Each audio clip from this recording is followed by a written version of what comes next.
What is up, everybody? Glad to be back with you. I'm fresh off my vacation to the beach. So for those who aren't aware, I've been gone for the past week. I was at the beach with my family at a timeshare that we own. That we basically get this timeshare like every other year. So I pay about $750 biannually, and then we get to go to the beach, which is absolutely awesome. It's somewhat near our house. It's within driving distance. And what's really nice about it is it's kind of that vacation that I don't need to think about anything. I know exactly what we're getting into. I know where we're going. I know what the place is like. I know the area. And so really it's just kind of a week at the beach, in the pool, eating out, eating some good food, some really good watermelon out there right now. Got to say, I love watermelon. Outside of all that, it's just kind of a neat little area where I can zone out. I don't have to think about anything. I don't respond to a single email, hardly any phone calls. And it's kind of everything that you'd hoped it could be for a full-on recharge, which honestly, I kind of felt like I really needed that. I got to be honest, over the last couple of weeks, we've been in this downward trend in the market right now for a couple, 2-3 months now. And it's just sort of been wearing on me. It's just kind of like every other week, there's some other player, some other thing that happens that colossally manipulates the market. And not to say that, other markets are impervious to this kind of stuff, because they're not. I mean, this happens in all markets, but it seems like in the crypto market, it happens even more. There's even more speculation. There's even more risk. There's more scammers, right? There's always someone's always playing an angle somewhere. Okay. And so you always got to be really protective of what you're doing and kind of your investment strategy and all these different things. Right. And so anyway, I've just been really burned out over the last probably month or two. I've been just really burned out. And so I wanted to do this video today, though, because it looks like our luck may be changing. Right. So we start here with the Bitcoin chart. So Bitcoin is the dominant factor in the crypto market. And the way I see it, obviously it's the granddaddy of digital assets, okay? It also has market dominance. It is the most dominant coin in the entire market. And why that matters to any of the altcoins out there, any of the different projects that are in the market, is really because of the Bitcoin pairs. So when you have a trading pair with Bitcoin, when Bitcoin goes up, that coin will go up with it. When Bitcoin goes down, usually it goes down. Very rarely do you see coins that deviate from Bitcoin. Now, some of them do. For example, Cardano has done that a lot in the past, where it's deviated from Bitcoin. Some of the others follow it pretty closely. In the videos I do on Jasmy is one that we want to deviate from Bitcoin, right? But for the sake of the market and what's happening right now, it looks like Bitcoin is starting to wake up by some really bullish news, okay?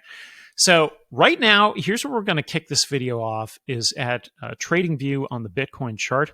Now, I had posted about this chart recently where it was somewhere right around down here, and I said, it's not the end of the world, right? We're still kind of traveling up this basic trend line. But, really what I've always looked for is these EMAs. That's this blue line, the green line, the red line. We want those to be bullish like they are right here, right? That's a bullish kind of EMA sequence. And it's just been so long that everything has just been bearish, right? And so we had some big news drop over the last couple of days. First of all, BlackRock getting involved in the game. I'm going to go to an article here in a second, but BlackRock has like $9 trillion in assets, I think I saw. So that is just a colossal amount of assets in BlackRock. We've got some big players starting up their own crypto exchange right at a time that our boy Gary Gensler, a.k.a. Gary the Clown, a.k.a. Gary the Snail, a.k.a. Gary Mr. Burns, etc., is suing everybody. We've got big, massive players, massive institutions that are U.S.-based that are starting their own exchange, right? We also had some news about Deutsche Bank getting into the digital asset space. And so what's really interesting in all of this, I've seen a lot of posts alluding to this, is that this all this FUD that's been happening seems very well timed to all of a sudden have all of these big players making these huge announcements on how they're getting into the game, right?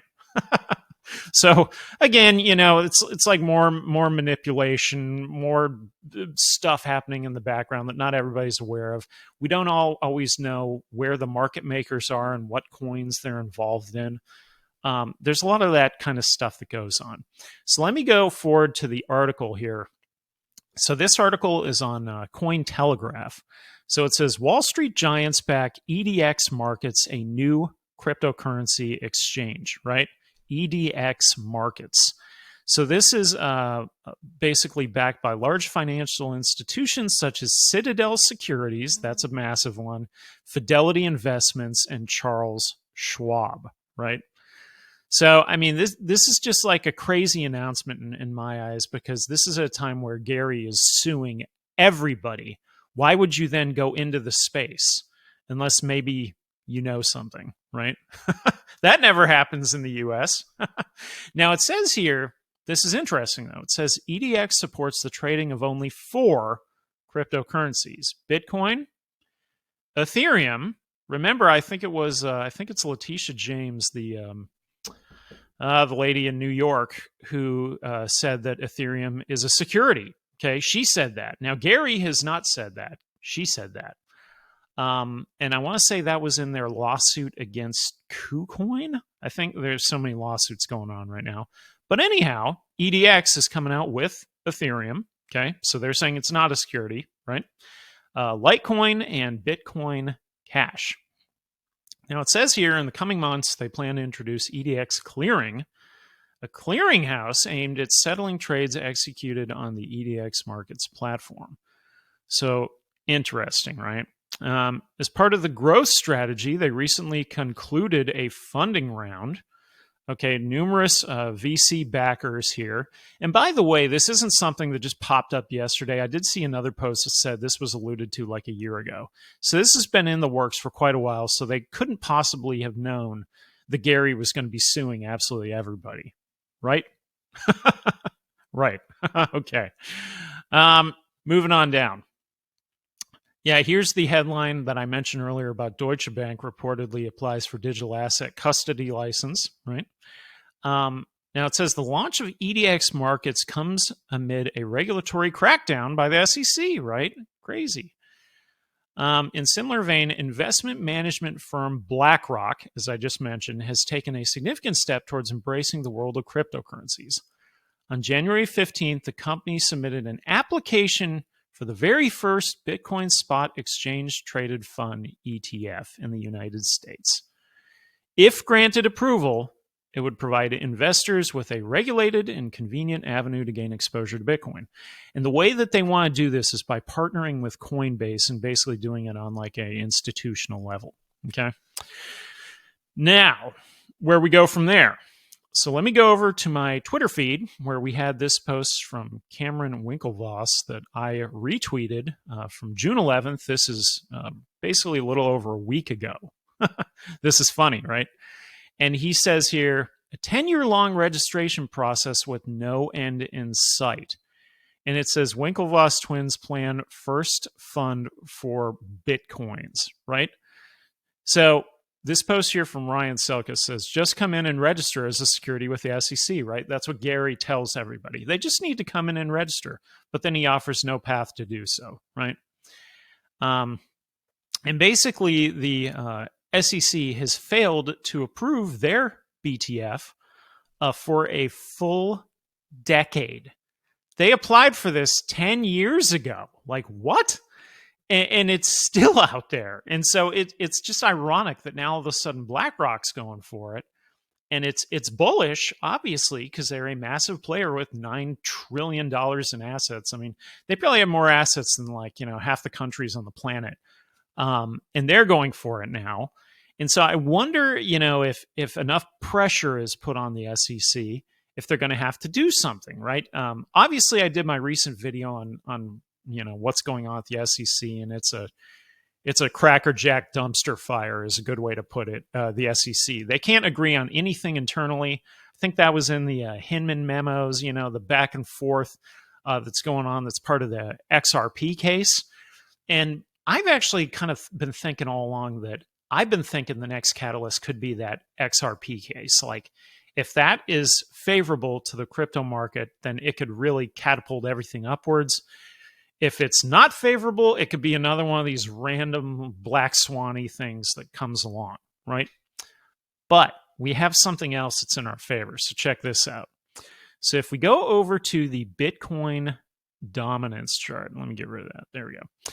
So the Bitcoin dominance chart, if we look at this all time, so here it is. So it kind of turns red because dominance at first, obviously when it was the only asset, was near 100%, right? So it dropped off from there. If we look at the 5-year chart, it hasn't been over 50% dominance since like 2018. If I can move, let's move me out of the way. There we go.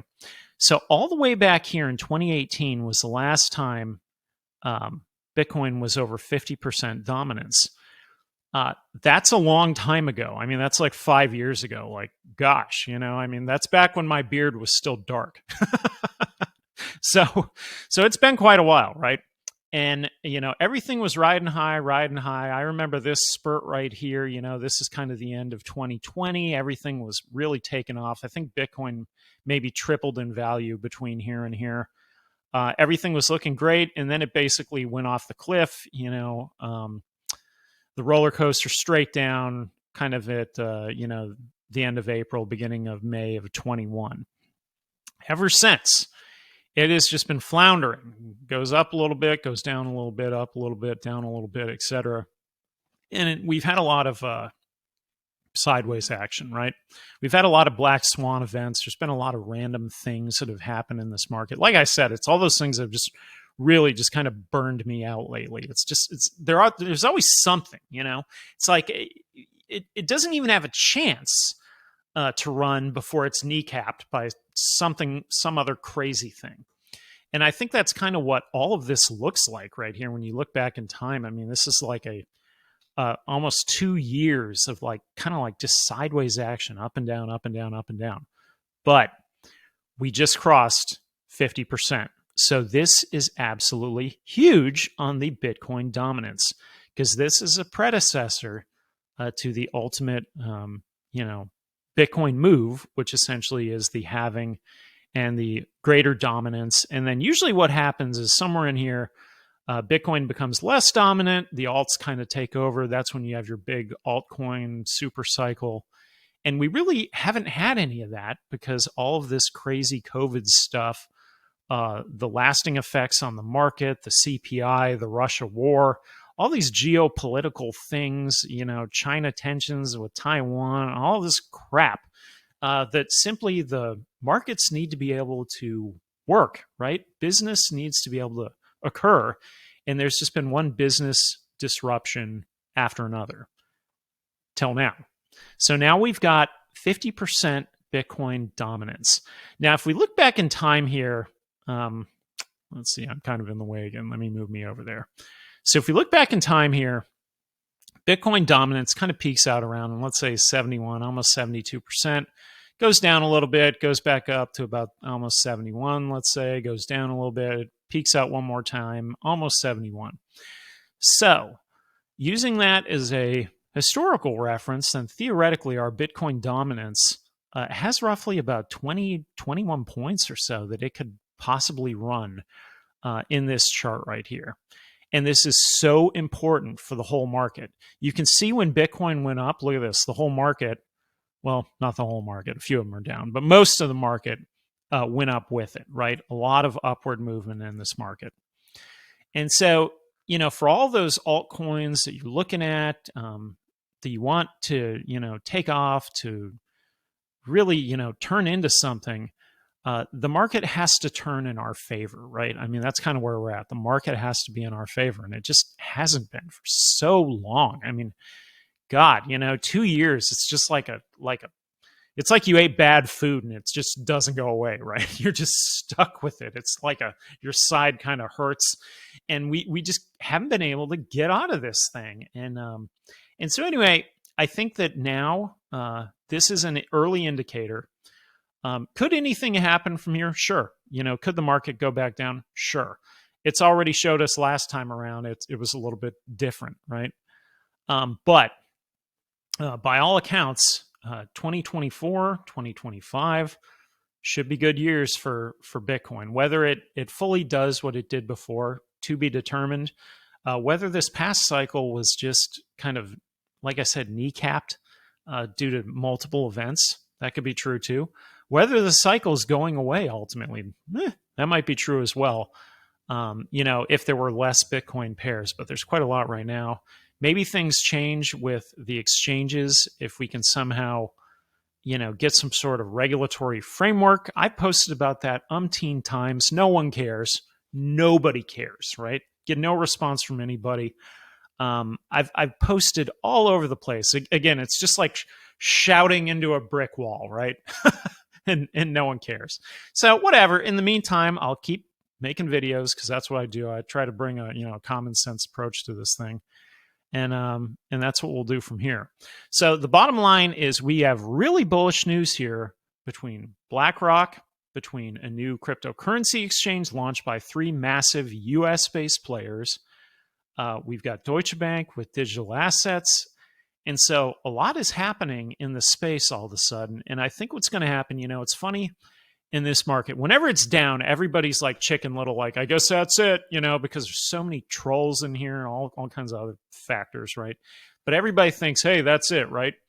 And the truth is, when it turns around, everybody goes, God, I wish I was buying the whole time. I didn't time the market, right? Timing the market's impossible, okay? And equally hard is sticking with like a DCA in a bad market, because you're sitting there going, am I just throwing money away? Is it all just going to burn up in flames? Ultimately, you really don't know. None of us know where we're going with this. And, there's multiple ways that you can invest, whether it's cryptocurrency, whether it's real estate, whether it's something totally different, right? Stocks, whatever.